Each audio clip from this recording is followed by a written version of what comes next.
We've also had an amendment to the major declaration by the president. Marion County has been added to the disaster declaration for individual assistance and public assistance, now bringing the number of counties that qualify to 16. That means residents in Marion County can now apply for FEMA assistance. So let's go over how to apply for FEMA assistance again. First, you can do it online at disasterassistance.gov. Second, you can do it through the phone, 800-621-FEMA. That's 800-621-3362. You can download the app. You can also go to mobile registration centers in Christian, Graves, Hart, Hickman, Hopkins, Logan, Lyon, Muhlenberg, and Ohio counties. Finally, there are FEMA folks that are working their way through neighborhoods. You can work with them directly. These ways not only help you file your claim, but ultimately help you follow your claim. And I believe we've been doing collectively as a state, community, and the rest a pretty good job. We have 11,400 validated registrants, and that number will grow. So, it's good and bad. It's good that that many people are getting signed up. It's a question I ask each of these folks when we see them. It's really tough that we know more than 11,400 families have been significantly impacted by this tornado. It's about 11,600 insurance claims that we know have been filed to date. And FEMA is getting dollars out faster than we've ever seen. A little over $4.7 million has gone out thus far. 3 additional disaster recovery centers have been opened to bring the total number to 7. These are permanent. These are places within these communities that you can go to talk to FEMA as well. The new locations are in Fulton, Marshall, and Graves counties. Those are in addition to the mobile registration centers. Remember, if you have homeowners or renter insurance, you must first file a claim with your insurance agency. And what FEMA does is cover damages above and beyond that. Make sure you file both claims. Debris removal remains a key priority, and it is really starting to ramp up. We are working with our federal partners to remove debris from our neighborhoods, roads, and highways as quickly and safely as possible. Counties have identified and continue to identify approved location for debris to go, and county and city leaders are working to ensure program understanding and compliance while at the same time securing contracts to remove and monitor debris. Kentucky Parks update. Our Kentucky State Parks are providing housing and food services for 606 displaced Kentuckians and 154 first responders. We have 208 state park rooms occupied by displaced families and 81 rooms occupied by first responders. New website. This was important. Last week, we launched a convenient, easy-to-access online resource to assist Kentuckians affected.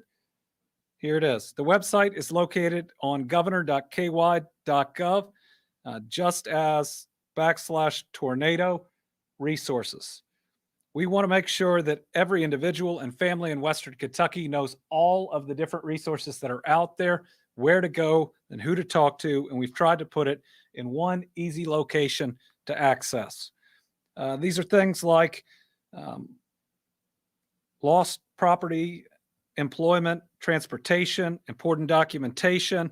Again, any and every service that is out there, our goal is to get it on this page so you can look in one place. The website provides a listing of information from a large number of state government assistance programs, including many on the topics we're talking about today. Again, the address is governor.ky.gov /tornado resources.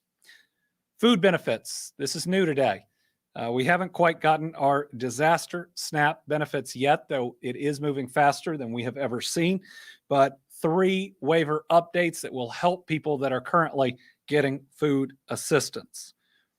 Through a special waiver for current SNAP beneficiaries, they can request benefit replacement by calling the Department of Community-Based Services at 306 8959 or visit their county's DCBS office. So if you currently get SNAP assistance, you can request your benefit replacement by calling 855-306-8959 or visit your county's DCBS office.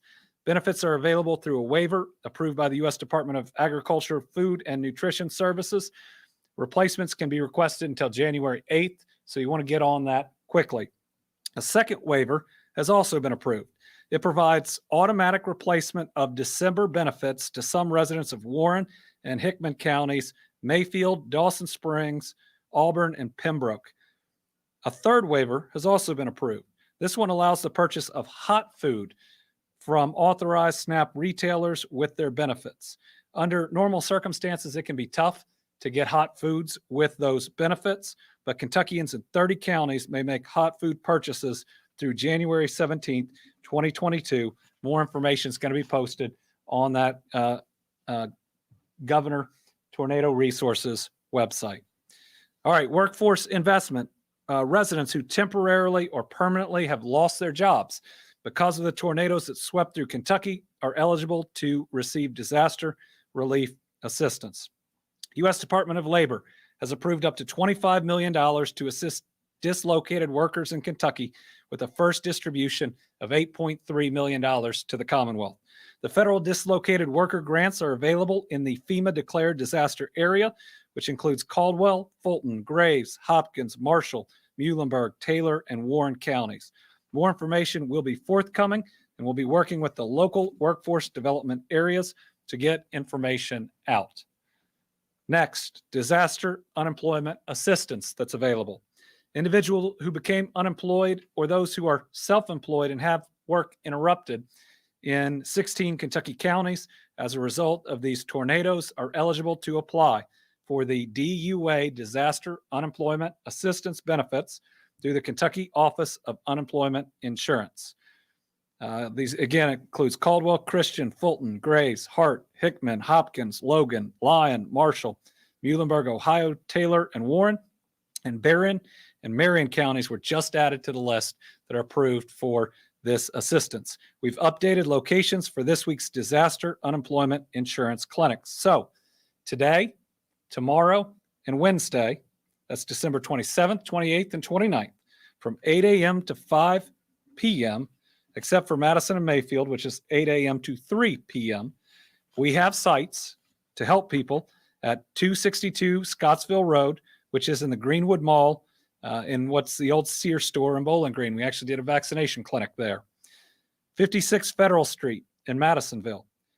233 Ring Road in E-Town. 3108 Fairview Drive in Owensboro. And 1220 Eagles Way in Mayfield. It is not necessary to attend an in-person session, which these are being held, but we've learned over the last 2 years that in-person help in filing an unemployment claim or a DUA, Disaster Unemployment Assistance Claim, is really important and helpful. So make one of these sessions. The deadline to apply is January 18th, 2022. And remember, you have to apply for regular unemployment first.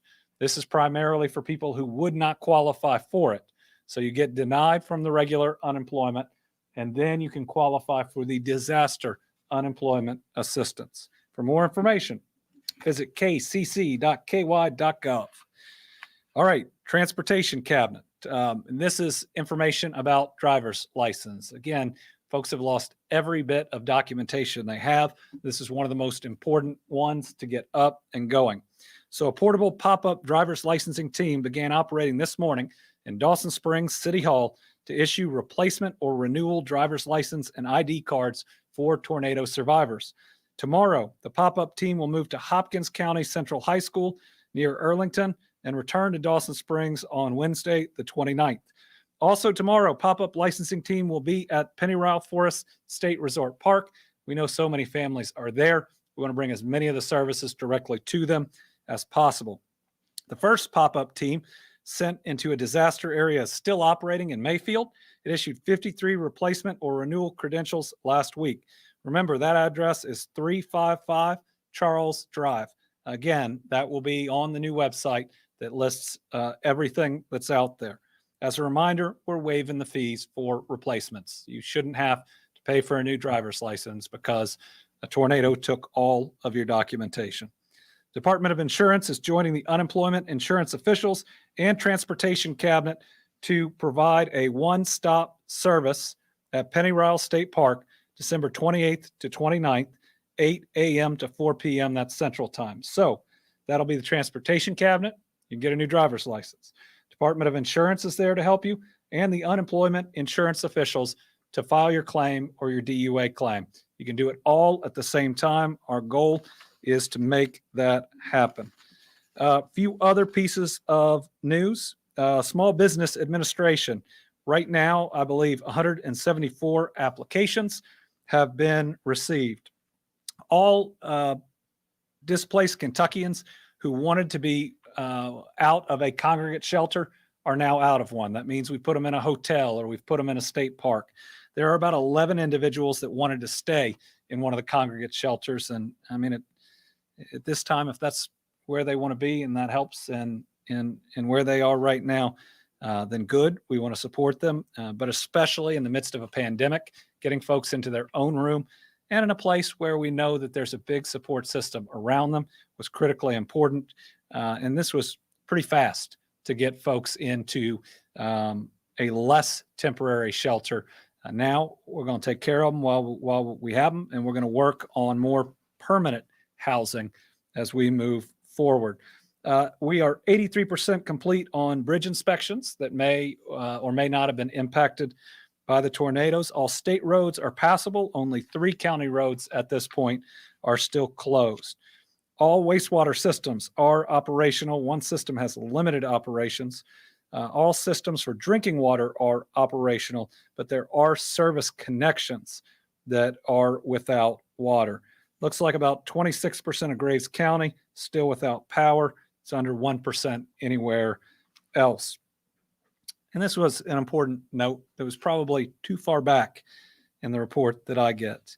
Behavioral, emotional, and spiritual care teams have made over 4,000 contacts in the region, and they continue to provide emotional and psychological support to displaced or distressed individuals. We got more than 148 mental, behavioral, and spiritual care responders working in the impacted communities.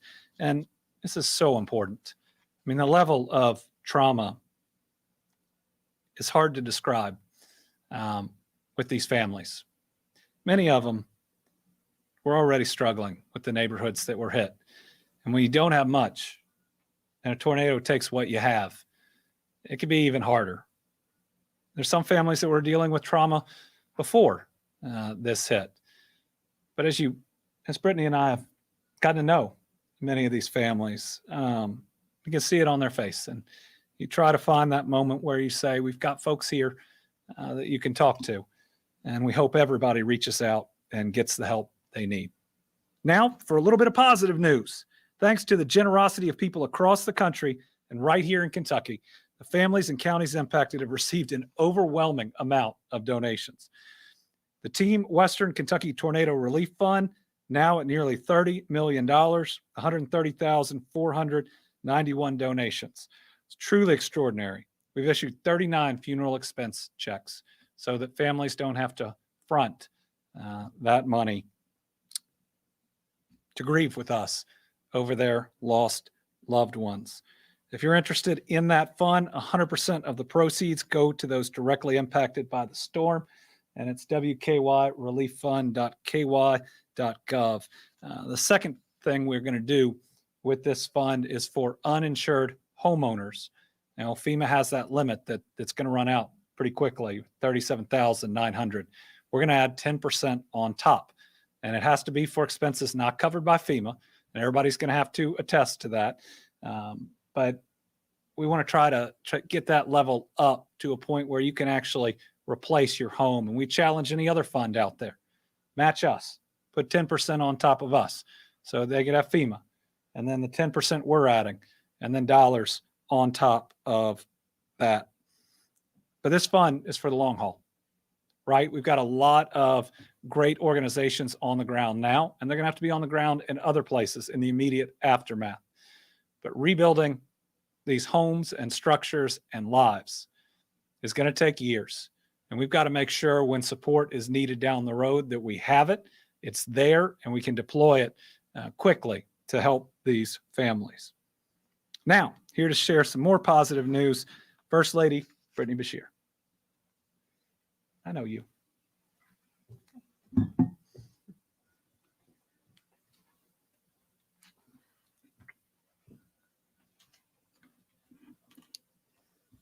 Good afternoon. I hope this Christmas you each got to feel a little bit of light and joy after the dark and challenging days our state has had for the past few weeks. This whole weekend, Andy and I were thinking about the families who would be hurting this Christmas, those who've lost their home, and especially those who've lost a loved one.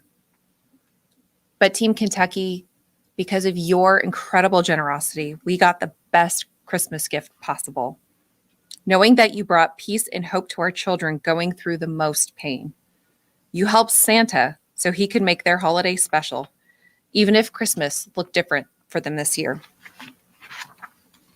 Through the Western Kentucky Christmas Toy Drive, thousands of donors from all across Kentucky and even across the country took the time to provide hundreds of thousands of toys for children of Western Kentucky.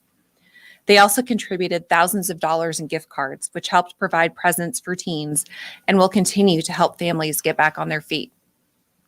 In less than 1 week, you gave millions of dollars in-kind donations to help provide financial relief to parents at Christmas time. The true value of this initiative can't be measured with a dollar amount. It can only be measured in smiles like this. Because of you, we reached every single family who contacted us before the end of the toy drive to ask Santa for a little extra help this year. We even helped some additional families on Christmas Eve itself after the drive ended. None of that would have been possible without the tireless work of our volunteers. From the bottom of my heart, I want to thank all of our volunteers, and stick with me because it is an incredible list. The Kentucky State Police, Kentucky State Parks, the Kentucky trucking industry, Miss USA L. Smith, who is a proud Kentuckian, Coach John Calipari, and the UK men's basketball team, who donated 5,000 shoes with Samaritan's Feet. Local and national journalists and outlets that helped spread the word about the drive. The Fayette County Sheriff's Office, the Jessamine County Sheriff's Office, Paducah Police Department, the St. Matthews Police Department, the Kenton County Police Department, the Litchfield Police Department, PRATS, the City of Covington, the City of Lexington and Consolidated Baptist Church, the City of Louisville and Broadbent Arena, Kentucky Venues, Hope House, the Green River Educational Cooperative, the West Kentucky Educational Cooperative, the Kentucky Department of Education, Owensboro Independent School District, Davies County School District, Rowan County Schools, Madison County School District, many other K-12 teachers and staff from Kentucky's public schools, the Silverton Oregon Firefighters Association, Northeast Christian Church, Hunt Brothers Pizza, Meyer, Kroger, the Lee Initiative, Stack's Barbecue in Frankfort. And once again, thousands of donors across the country, including large groups who brought toys from Indiana, Tennessee, North Carolina, Alabama, and Arizona. I also want to thank my staff and Andy's staff as well, because the coordination to get this accomplished was no small feat if you, given this list of incredible volunteers. So thank you to them as well. And then the biggest thanks, of course, Santa Claus. So many people helped with this effort, and I'm sure I've left some of you out, but each of you are truly appreciated, and thank you so much. Together, we showed the world that the true meaning of Christmas isn't what you receive, but the joy of giving. We have enough toys left over that will even be able to be giving many of the impacted children additional gifts for their birthdays. If you contributed to the toy drive and want to continue helping these families into the new year, there are two main things you can do right now. First, donate blood, as our state's blood supply is critically low after the tornadoes. It's simple to sign up at redcrossblood.org. you can save a life. Second, you can still contribute to the Team Western Kentucky Relief Fund at teamwkrelieffund.ky.gov. Will help meet critical needs of the families as they rebuild their lives, as Andy just mentioned. We will continue to update you if additional in-kind donations are needed for these families on top of monetary contributions and blood donations. Thank you for making the toy drive an incredible success. When we come together, Team Kentucky can do anything. Happy holidays and wishing you all the very best in the new year.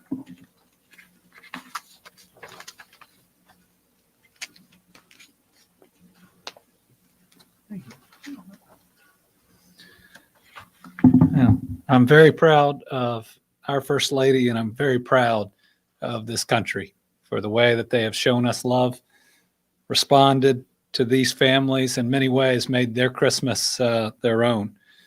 We got some folks who I'm going to mention a little bit later from out of state that spent their Christmas right here, trying to make sure that we were safe and that our families were taken care of. And that seems to be, to me, the true meaning of Christmas.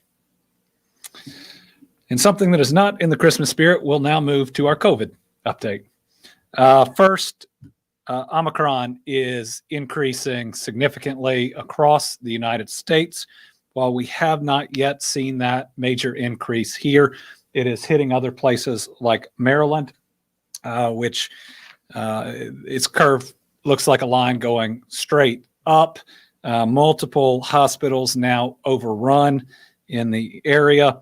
Positivity rate jumping to almost 16% there. We're seeing this in a number of states. Not all of them will see the hospitalization rate increase as dramatically, but even in some states where it had been low, it can increase very quickly.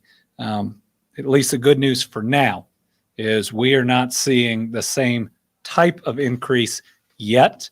It remains to be seen exactly how much we will see. We were hit harder with Delta, months ago, just coming out of it, than many of the places that are seeing these significant numbers right now. So we'll really need to watch carefully, and we really need to be careful as we move forward. Obviously, the best thing you can do to protect yourself from Omicron, to keep our kids in school, to keep everything thriving, not just open, is get vaccinated and get your booster. All the studies have shown that that holds up really, really well against this variant. If you are unvaccinated, it is one of the most contagious viruses we've seen in 100 years. That ought to be startling enough to get vaccinated. So I'm going to go through our numbers of cases and deaths starting on the 23rd. That'll catch us up from days we did not report. So the 23rd, 2,878 new cases, 39 deaths, including a 44-year-old woman from Kenton County. 24th, 2,847 new cases, 44 new deaths, and that includes a 42-year-old man, also from Kenton County. Christmas. Not supposed to lose people on Christmas. 1,946 cases, 34 new deaths, including a 46-year-old man from Hardin County. Again, primarily Delta is killing people in their 40s at a rate we have not seen before in this pandemic. Yesterday, the 26th, 981 new cases. That may be impacted by reporting. We'll see in the next couple days. 22 new deaths, including a 49-year-old man from Lincoln County. And today, 1,342 new cases, 17 new deaths. And we'll look at the stair-stepper chart in a minute. So where we are in terms of cases right now is pretty stable from the last 3 weeks. And we'll take that compared to what others are seeing. It is still too high.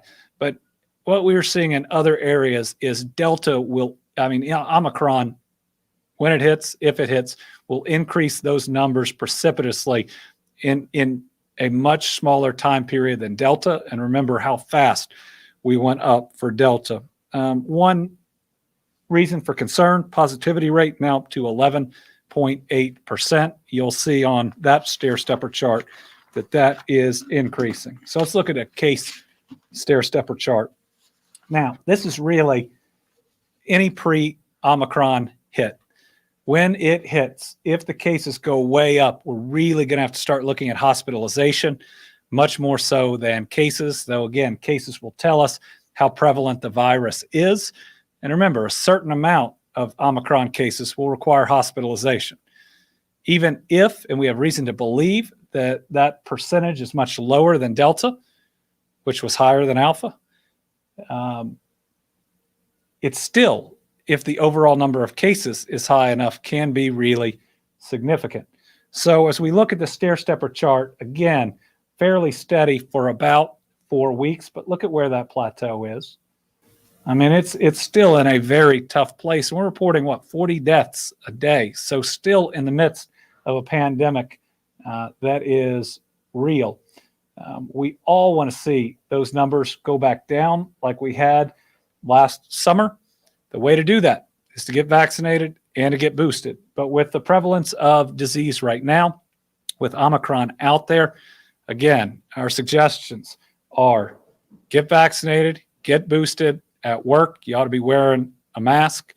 School, got to be wearing a mask. And when you get together with people, get tested right before you do it. I think a lot of this next year is likely going to be using rapid tests just to make sure you're a little bit safer. Going to get together with friends or family, have everybody get tested the day before. Or if you can get them, and they're going to be more out on the market, get rapid tests and have everyone do them when they show up. A whole lot of people did this for Christmas. And I'm actually kind of proud that this last week we saw almost a 10% rise in testing and number of tests. That went down significantly at Christmas last year around holidays. This is the first one where it went up. So people really seem to be heeding the advice and the good advice on how to protect themselves when you're going to get together. You want to get together without wearing masks. I get that. If everybody's vaccinated, that's a good step one. Step two is get everybody tested as close to that get together as possible. And remember how far we've come with testing. I mean, originally there were no tests. And then there were only tests for people who were really sick. I still remember standing here telling people that if you think you're going to make it, don't get tested because we don't have enough. It's one of the hardest things I've had to do in my life. But now you can get tested in an hour. You can get online. You can find a dozen different places that you can get to get tested. And soon there will be rapid tests that are easily available that you can take at home. That's going to help add an extra layer of protection. Okay, so if that's the good news for the moment, that's the not so good news. That is the increase in positivity rate on these last 4 weeks. Remember, we always talked about positivity rate being a leading indicator. The challenge here is going to be if it's Omicron, it's not going to be, it will be a leading indicator about how much virus we have. But hospitalizations will likely be how serious of a surge we're actually in. So let's look at that. Line graphs that we typically look at, hospitalization at the moment, we're holding steady. That is a very good thing with what we are seeing in other places. ICUs, we are seeing a moderate increase. I don't think that this is cause for alarm yet. And then Kentuckians on a ventilator. Remember, this is somewhat flat, maybe a small increase, and that typically flat will mean you go up and you go down depending on reporting. But again, look at where if we hope we're plateaued, but if we're plateaued, it's where our original surge was that we went through. That's the seriousness of where we still are. But let's look at the bright side. People continue to get vaccinated. We continue to talk as a nation about not enough people being vaccinated, but people continue to get vaccinated and continue for the first time. I'd remind everybody that in the course of a year, we've vaccinated more people than ever in human history. Pick any state, regardless of how they've done. In 1 year, more vaccinations, faster based on when we first learned of the virus, than ever before. If this virus wasn't so transmissible, we'd be celebrating. We'd be winning. It's just that our adversary is that big of a challenge. But the good news today is over the weekend, 11,071 Kentuckians got their first shot of hope, meaning 11,071 Kentuckians made the decision to get vaccinated. Also a good number, because I truly believe whether we have another surge doesn't depend as much on new vaccinations. It depends more on boosters. 35,296 Kentuckians getting their booster over the weekend. We continue to see a significant uptick in that. Let's just congratulate the top 5 counties in vaccination, at least one shot. Fayette County now 74% of all residents. That's almost 3/4 of every man, woman, and child in the county. Woodford County, 73%. Jefferson, 70%. Campbell, 69%. Perry County, 67%. So in many parts of the state, showing that it can be done anywhere. Let's look at the demographic breakdown that we always do. We now have 2,764,914 Kentuckians that have gotten at least one shot. And that represents, again, 62% of our population. That is 62% of every living being in Kentucky has gotten at least one shot. Those that qualify, right? Because you can't if you're under 5. 2/3 of everybody has agreed and gotten at least their first shot. And then 18 years or older, where you can make your own healthcare decisions, 73%. I made this point each of the times we've gone over this, but people like to talk about vaccines like they're divisive, that there are almost these two equal schools of thought out there. That's not the case. 73% of these would be eligible voters. These would be adults. These would be people that can make their own decisions. 73% have already gotten vaccinated, and more continue to. This is overwhelming support of vaccination. Again, it's just the adversary that we face. We need it to be even more. And if you haven't gotten vaccinated, please talk to someone who has, that you love and care about. Nobody's trying to make your choices for you. Nobody's trying to bully you into getting things. We just care about you. We know they work. We've seen too many people die or suffer long-term impacts that could have been avoided. Your family members that are pushing you to get it done are doing it because they love you. That's the only reason. Not government this, government that.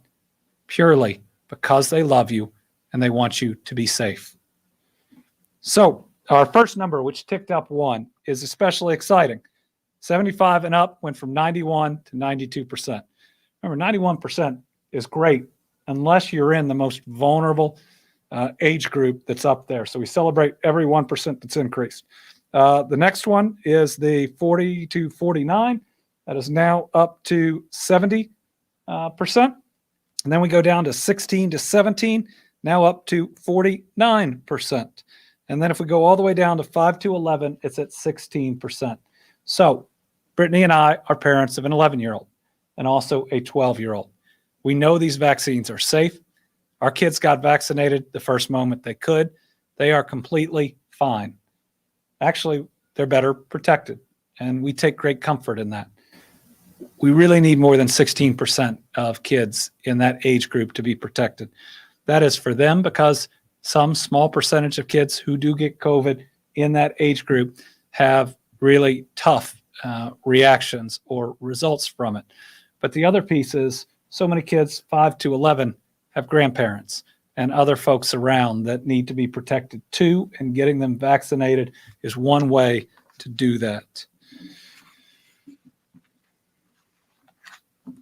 Quick update on our school testing. That is what we put in place that allows people to do things like test to stay. 105 counties using the structure set up by our Department for Public Health, 1,300 schools using it. Here is a really important suggestion. We have a lot of people getting tested right now after Christmas. Good. And if it's hard to get a test right now, I'm sorry, it is still a good sign that so many people want to get tested. That's really taking decisions and responsibility, and that's helpful. But parents, we need you to get your kids tested right before they go back to school. And any school systems that want to do that, right? The same reason that we want to test ourselves before getting together with our families ought to apply to kids before they get together with their classmates. Monoclonal antibodies. For the first time in a while, our demand was above our supply. We requested the federal government supply us more. They did, but that demand increasing does suggest we're seeing at least some more severe illness. Again, only one of the monoclonal antibody treatment work against Omicron. Only one. So those that didn't want to get vaccinated relying on the treatment, you could potentially be out of luck with this variant. We've had 2 pills recently passed through the FDA, allowable to use. Pretty excited about the Pfizer pill and what it may be able to do, but we're going to have very limited doses. I think we're going to have 720 total doses over 2 weeks. That's tough. The other one, which is the Merck, we would strongly suggest that you have a long conversation with any healthcare provider about potential side effects there and what it means, as well as its effectiveness, before making the decision to take that one. All right, and finally, we don't have a slide on this because I decided as I was walking down here, we have some Team Kentucky All-Stars with us. We have individuals from other states or other areas that have been at our Emergency Operations Center for now over a week. They gave up their Christmas and their hometowns and with their families to be here with us, protecting us. So we've got Jordan Udis, yes, who's from Jefferson County, one of our own. We have Steve Basso, who is from Ohio. We have Katie Brady from Stafford County Fire in Virginia. We have Alyssa Sanders from Nebraska Emergency Management and Jeff Sands from Delaware Emergency Management. We can't thank you all enough. You've been there for us in our time of need. They have helped put together things for this briefing and for other reports. They have been additional eyes and ears to communicate to the public so people know the type of help they can get, as well as know how they can help. You all have been amazing help to us. Again, we are grateful, and we're going to be there for you in your time of need. We have seen an outpouring of love like nothing we've ever seen before, and we're going to spread that love back wherever it's needed. So thank y'all. All right, and with that, we will open it up to questions. 3 journalists here, a ton on the phone. So I'll give really long answers to the first 3 questions and see who hangs on the line. So with that, we'll start with Mike. 2-part question, Governor. 1, can you describe the governor's call with the president today, if you were on that call? I was. And 2, thousands of flights across the world, thousands of the country, have been canceled over the last few days, leading Dr. Fauci to raise the possibility of a vaccine mandate for airline travel. Is that something you would co-sign? So one question is about Fauci mentioning a vaccine mandate for flights. I'd want to know what it is. I mean, the overall employer mandate is not a vaccine mandate. It is a testing requirement depending on your vaccination status. And I guess different terms are used depending on where you are. For instance, with the Sixth Circuit reinstated, that would apply to employers like the Commonwealth. Doesn't require anybody to get vaccinated. It just says if you are not vaccinated, you get tested once a week.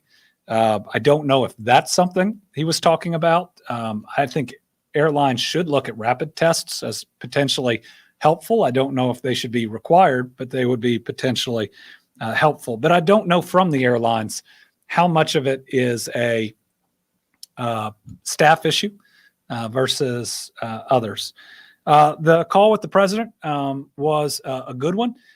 Went over the Omicron variant and repeated that it was cause for concern, but you know, right now just concern. He pledged the full help of the U.S. military in terms of their medical personnel, as well as additional help through FEMA. Now, we've gotten a lot of that already. What a lot of people are asking for right now is help that we got during the Delta surge. They're at places they need to be right now. We're going to try to hold off on asking for additional help until it's absolutely necessary with how hard other places are getting slammed. They did that for us. We're going to do that for them. But everybody talked in a very positive way. And one of the big points coming out of it, and I hope it doesn't get misconstrued, is the only solution is one we work through together. It is not federal. It is not simply state. It's one where together we can get the job done. Chad. You talked a little bit about schools and testing going before school districts. They have this week still before they go back to class next week. A lot of them will. In terms of, I know your hands are pretty tied, but any kind of recommendations that you think districts should consider thinking about? So recommendations for returning to school. We have seen over holidays that cases can spike. Right now we have the highest transmissible virus, maybe since the measles, meaning that if you go back and you are not wearing masks, that thing could spread. I mean, it doubles every 2 days. Could spread through your school immediately, and right when you go back, you could be out again. And that's even with test to stay. It's just the number of people who could get this variant. Then that hits their parents, and that impacts the workforce significantly too. So my two recommendations are: number one, set up a program where you can test as many kids before they come back, or as parents, take on that responsibility. That's something that we're going to do. Number two, you got to have universal masking in schools. I get that there's pressure and some folks out there might not like it, but it's basic science. It's as clear as it can be. I mean, you see what happens before all this with flu in schools. If you truly want your kid to be and to stay in school, this is just something that we have to do. Our kids have been universal masking the whole year combined. They have missed 1 day due to exposure to somebody. 1 total day, and we're halfway through the year. That's pretty good. Tom. Thank you, Governor. I've got a two-parter as well, strangely enough. You mentioned about the Sixth Circuit. Does this mean that the state government is going to be test to stay? And secondly, any other plans for the relief funds beyond the burial expenses and the FEMA supplement? So on the Team Kentucky Fund, we're working through the next piece, the Team West Kentucky Fund. Again, we're looking for those that are most in need. The next is likely to be uninsured renters. But again, so many of the expenses aren't, how am I going to get through this month, right? FEMA can help with that. It's really, once the structure of my house starts going up, what is everything else that we've lost? It's rebuilding entire communities. It's the extra help that we're going to need to wrap around these kids and these adults. So again, there's a lot of help, incident to month 2, but month 3 to month 24 is what I'm really focused on. The ruling from the Sixth Circuit, I believe, has been appealed to the U.S. Supreme Court. If the U.S. Supreme Court does not change that ruling, Kentucky will be required to institute what I believe is a testing requirement, the frequency of which depends on your vaccination status. We've had to prepare for this. Whether or not we'll have to operationalize it depends on the courts. If it remains federal law, then we'll have to operationalize it, I think, in the middle of January, and we'll be ready. Again, it'll require whatever percentage of state and other qualifying employees that have not gotten vaccinated to get tested, I believe, once a week until they get vaccinated. But otherwise, if they are not, we'd really like to know if they are positive to get them any medical help that they might need. Debbie Yetter from the Courier-Journal. With the positivity rate approaching 12%, do you have any reason to believe it's not being fueled by the Omicron? And also, do you have any idea of what hospitals are facing throughout the state? The hospitalizations are going up in Louisville. So with the positivity rate going up, part of it's got to be Omicron. I mean, it's everywhere else. We know it's here.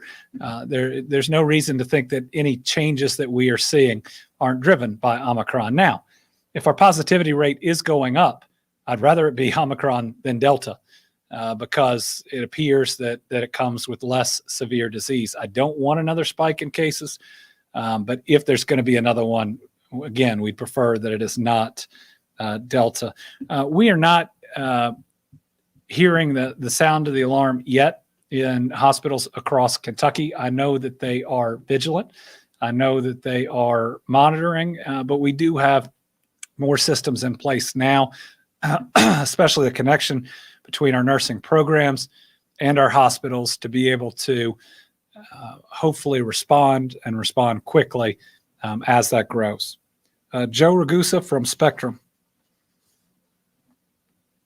Kind of on the same topic, have we seen any particular strain on hospitals in Western Kentucky specifically that are still kind of dealing with the influx of people coming in for tornado-related injuries? Have they seen any increased strain as it relates to both that and increased hospitalizations due to COVID? So I have not received any reports of significant increase of hospitalization for COVID in those Western Kentucky areas. I know we've had a few positives in our congregate settings, and that's why we've made sure to get them into their own rooms. So we're going to watch it very carefully, but as of yet, we haven't seen a significant rise in hospitalizations. But where it's happened, it has happened really quickly. And I missed part of that question. What was the other part? I'll get it with the next question. Melissa Patrick. Hi, Governor. So CDC data in the New York Times shows that Kentucky's had the largest drop in new cases in the last 2 weeks. Today, reporting down 44% in the last 2 weeks. Do you have any reason for that? Can you speak to why you think that's happening?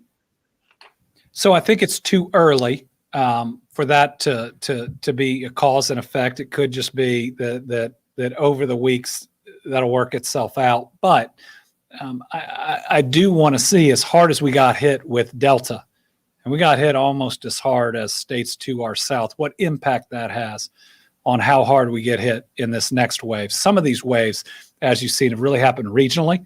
It doesn't happen all nationwide at the same time. I know that this is a different variant, but whether Delta drove people to get vaccinated for the first time, whether we had so many people that had it, they have higher antibodies at the moment. We know that won't last, and they still need to get vaccinated. But one question I have is the impact about what we have been through and its impact on what we are going through. I do know we still have enough unvaccinated people that Omicron is going to cause more cases. We expect to cause significantly more cases, and that we are likely to see a rise. But I'd like to believe that our booster numbers, which are better and fully vaccinated people than in many places in the country, is also playing a big role in that. The more people we get boosted, the fewer people get any form of COVID, and the fewer people who are hospitalized. Karen Czar. Thank you, Governor. Thank you, Virginia. One on COVID and one on storm recovery. You touched on this, but could you elaborate for those people who really do focus in on the positivity rate as to why we are looking at that differently now as opposed to a year ago or even 6 months ago, with so many people who are now being tested for the holidays? And then on storm recovery, we are about halfway through the president's commitment to pay for cleanup and other financial help that we need. How far along would you say we are in the progress of the cleanup, and how far do you anticipate we'll be able to get within that deadline? Thank you. We got a long way to go. We had entire towns wiped out. Now, the pace is increasing as the Army Corps come in Mayfield and other contractors in other areas. They bring larger equipment, which starts to move that debris faster. It's certainly going to take more than 30 days. We'll have another request for the president as we get closer to it. But we are really grateful about the 100% for the first 30 days. And right, I only think it's good manners to get through at least a significant part of that before you ask for something more. But we're going to need some more help on that for sure. I'm not sure we've seen a cleanup quite like this, especially as located as it is in Mayfield and Dawson and some other places. Cleanup may go faster in somewhat more rural areas where not as many structures were hit, but you got to look at the demolition that's going to be required in Mayfield. It's going to be really significant too. So it's really hard. And even with what's left of people's homes, it's before they can haul it out, they got to knock it down. If that's not awful on people who have already been traumatized. So the positivity rate, if it's Omicron, I mean, if it's Delta, we're not looking at it differently. If the positivity rate's going up and it's Delta, we are greatly concerned. If it's Omicron, then we are concerned, but we're not panicked, because thus far, in every place that we have data, save maybe one, the level of disease that it causes is much less severe than Delta.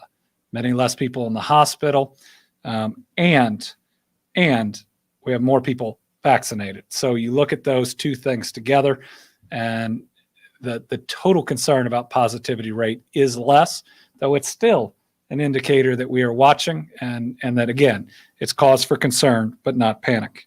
James Pilcher, WKRC. Good afternoon, Governor. Following up on that question, do you think the state is ready for another wave if it does get as bad as it was in Delta? Is the state ready for such a large number of new cases and potentially severe cases? It's hard to know how high it will go, right? We haven't seen the peak in some places, though hopefully they've seen the peak in places like New York. It also hasn't, I don't think it's played itself out in places that have gotten hit as hard as we did and as recently as we did with the Delta surge. I believe that we are prepared in our hospitals in new ways. Sadly, going through difficult times teaches you some lessons that you can apply going forward. Our regional hospitals are ready to escalate the level of care they can provide, because they had to during Delta. They've learned what rooms they can convert into ICUs. They've learned the practices they can put in place in those critical situations. We've got better connections now between nursing schools, which, oh my goodness, were such a lifesaver in the midst of that Delta surge, providing additional bodies that could do some really good work. Our Guard performed incredibly during that time and are available if necessary again. So do I believe that we are better prepared? Yes. But what we will see, depending on the level of transmissibility. We're also a little better prepared because a few more people are vaccinated. But the number one thing that people could help us do is get their booster if they're vaccinated, or get vaccinated for the first time. More people boosted or vaccinated, the fewer people are actually going to the hospital. April Rickert from WFPL. Hi, Governor. Thank you. I wanted to know if you know what percentage of the COVID samples coming in are showing up as Omicron, and what kind of side effects people are seeing from that. So I don't have that number, and I will get that. But it's if a large portion aren't Omicron, it's just a matter of time. Something that doubles every 2 days. I mean, in the very least, in the next 2 weeks, it ought to be everything with what we have seen.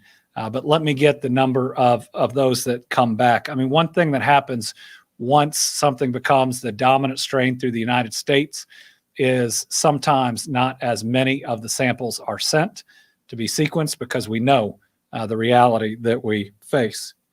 Drew Gardner.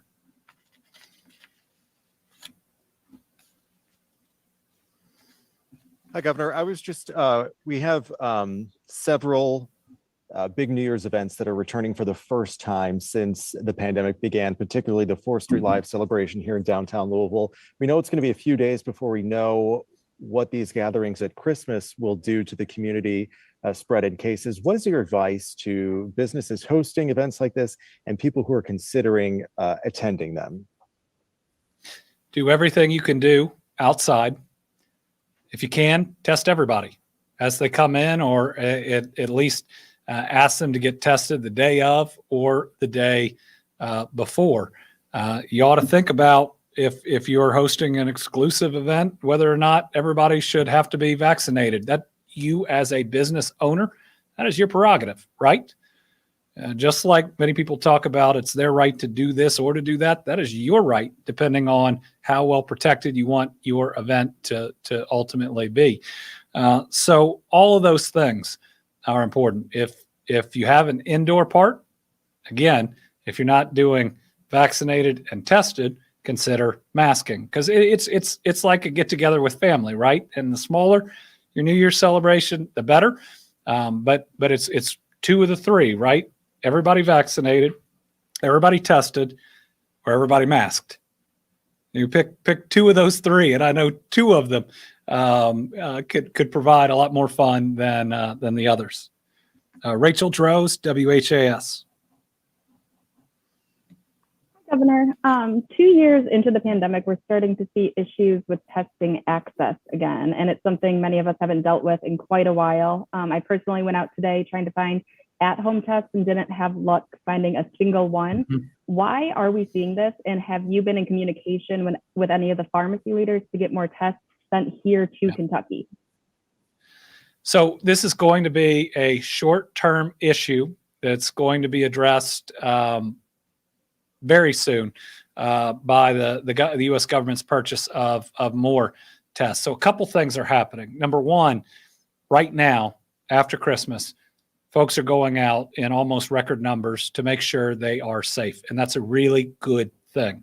But just the total amount versus what you normally see in a week is leading to what you're experiencing. But the second piece is people are seeking a different type of tests, right? You could get a PCR test likely today if you're willing to go to a pharmacy or a location that's doing it.